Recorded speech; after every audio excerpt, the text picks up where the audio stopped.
Ramaya Ramabhadraya Ramachandraya Vedase Raghunathaya Nathaya Sitayah Pataye Namaha. Ayodhya chapter number 112. Rama's sandals. The recitation begins now. The Maharishis present were filled with surprise and joy to hear that the brothers of unrivaled luster speak to one another so fondly and lovingly. The royal saints, divine sages, siddhas and gandharvas that stood around all unseen said to the princes, "Thrice blessed is he who calls himself the father of these virtuous and valiant princes. We never tire of listening to their discourse." The rishis took counsel together and resolved to hasten the day when Ravana and his Rakshasas could be no more.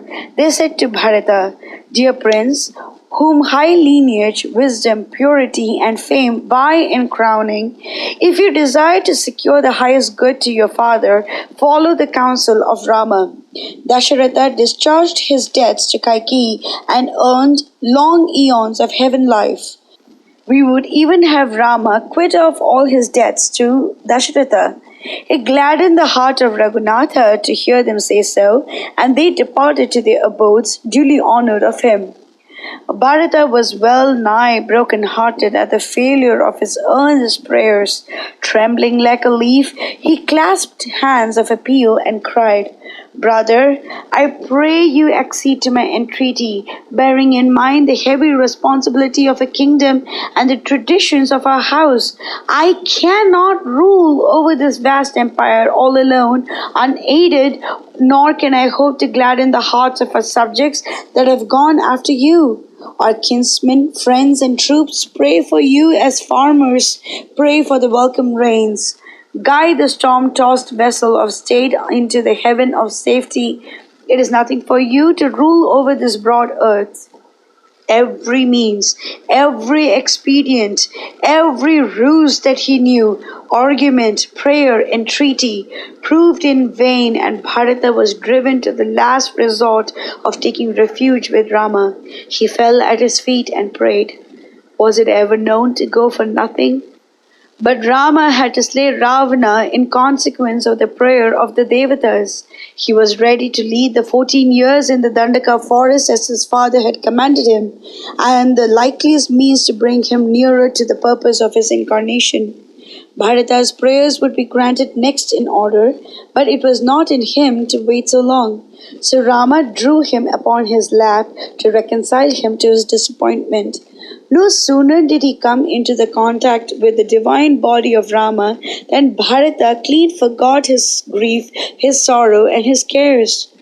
Dark of hue like a rain-charged cloud, with eyes like lotus petals, he spoke in the tones of a maddened swan. "Boy, you are by nature right-minded and have strengthened it by sitting on the feet of the wise. So it is in you to hold sway over this earth.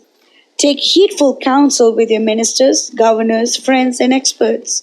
Then he bethought himself that Bharata had not even now abandoned the idea of taking me to Ayodhya, in spite of his being exhorted by me and the Devarishis. It behooves me to destroy in him this lightest hope. He continued, "The moon may be shorn of its luster, the Himalaya may lose its crown of snow, the ocean may overflow its shores, but I will never go back upon my promise to my father. Your mother has done this, maybe out of a great love for you, or out of ambition to rule through you. Do not take it to heart too much, but render her your heartiest and most devoted service." Who ever heard of turning Rama from his purpose more radiant than the sun? Bharata, who knew better than others that Rama was the fittest to rule the kingdom wisely, and that he deserved best the worship and respect of all beings whose hearts he gladdened as the full moon, followed the advice of Maharishi Vashishta, who ever compassed the welfare of himself and Rama, and said, "Brother, I pray you place your holy feet on these sandals inlaid with gold. They have power to secure every good to all the worlds." Rama granted Bharata's prayer and kept his own promise by doing so. His brother went round them in reverence, raising his hands above his head, took a terrible vow. 10 years and 4 shall I stay outside the city gates, clad in the garb of hermits, and sustaining my life on woodland fare, my eyes ever on the road that brings you back to Ayodhya. I shall duly report myself to your sandals every day as to how I discharge my duties to your subjects.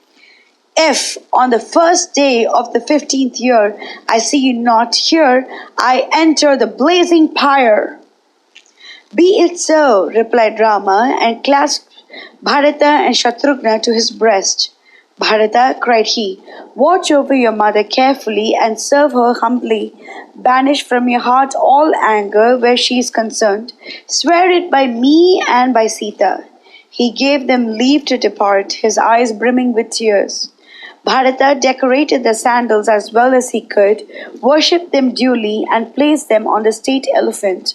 Meanwhile, Rama, whose steadfast devotion to Dharma might well be the despair of the Himalaya, took leave of the rishis, brahmanas, ministers, governors, according to them due respect and kindness. The royal ladies were choked by the blinding tears and could not give him their parting blessings. Raghunatha saluted them all and entered his cottage in tears, all unmanned. Mangalam Koshlendraya Mahaniya Gunapte Chakravarti Dhanurjaya Sarvabhaumaya Mangalam.